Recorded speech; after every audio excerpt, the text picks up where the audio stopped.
Hello అండి. అందరికీ నమస్కారం. ఈరోజు వీడియోలో రథసప్తమి రోజు లేదా మాఘమాసంలో మాఘ ఆదివారాల్లో వెలిగించే గోధుమల దీపం గురించి తెలుపబోతున్నాను. మనకు ప్రత్యక్ష దైవం సూర్యభగవానుడు. సూర్యభగవానుడు అనుగ్రహం పొందాలి అంటే మాఘమాసంలో మాఘ ఆదివారాల్లో లేదా రథసప్తమి రోజు ఇలా గోధుమల దీపం వెలిగించుకుంటే సూర్యభగవానుడి అనుగ్రహం కలుగుతుంది. ఆరోగ్య సమస్యలతో పోరాడే వాళ్ళు ఇలా సూర్యభగవానుడికి రథసప్తమి రోజు గోధుమల దీపం వెలిగించుకుంటే సూర్యభగవానుడి అనుగ్రహం కలిగి ఆరోగ్యం మెరుగుపడుతుంది. తులసి కోట ముందు కానీ లేదంటే సూర్యకిరణాలు పడే చోట వెలిగించుకుంటే చాలా మంచిది. ఎందుకంటే ఈ దీపం వెలిగించే సమయంలో సూర్యకిరణాలు మన మీద పడతాయి కనుక మన శరీరం ఆ సూర్యకిరణాలు గ్రహిస్తుంది కనుక కొంతవరకు ఈ రకంగా కూడా మన ఆరోగ్యం మెరుగుపడుతుంది. ఇలా కొన్ని వారాలు చేయడం వలన మనకు తెలియకుండానే మన ఆరోగ్యాన్ని కొంతవరకు మెరుగుపరుచుకోవచ్చు. ఈ గోధుమల దీపాన్ని ఉదయం 11 లోపు సూర్యకిరణాలు పడే చోట వెలిగించుకోవాలి.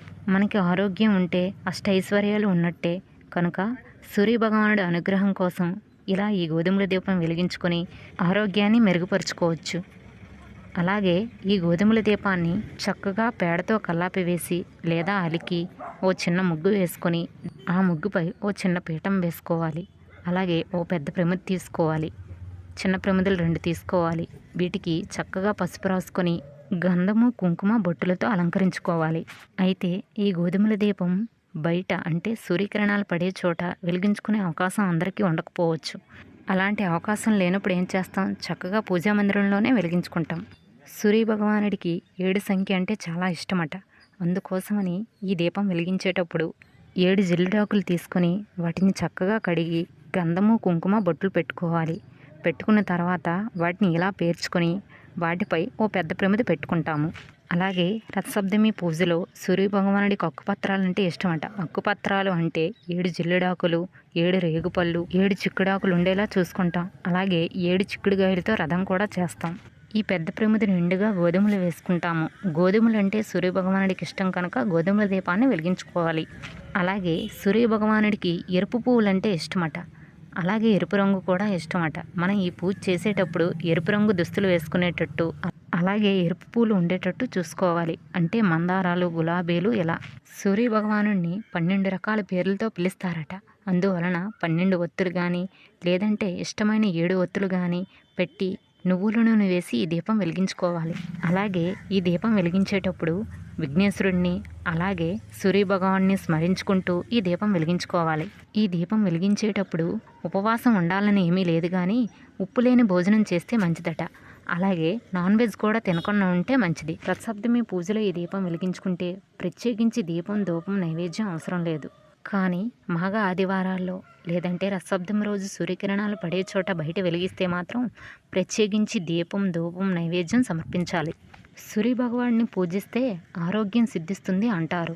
అలాగే ప్రతిరోజు కూడా సూర్య నమస్కారాలు చేసుకుంటే ఖచ్చితంగా మనకు తెలియకుండానే మన ఆరోగ్యం మెరుగుపడుతుంది. అలాగే ఈ దీపం వెలిగించిన తర్వాత పూజ మొత్తం అయ్యాక మళ్ళీ కూడా ఈ ప్రమిదలో నూనె వడ్డించుకోవాలి. మీకు వీలుంటే కుదిరితే ఈ దీపం వెలిగించే రోజు సూర్యభగవానుడికి ఇష్టమైన పరమాన్నాన్ని వండి నైవేద్యంగా సమర్పించవచ్చు. ఈ దీపం బయట వెలిగిస్తాం కనుక చుట్టూ గాలి చొరబడిన చోట్లో వెలిగించుకుంటే మంచిది. ఆదివారం అంటే సూర్యభగవానుడికి చాలా ప్రీతికరం కనుక ప్రతి ఆదివారం కూడా మనం వీలు కుదిరితే ఈ దీపారాధన బయట చేసుకుంటే చాలా మంచిది. ఆరోగ్య సమస్యలు కొంతవరకు మెరుగుపడతాయి.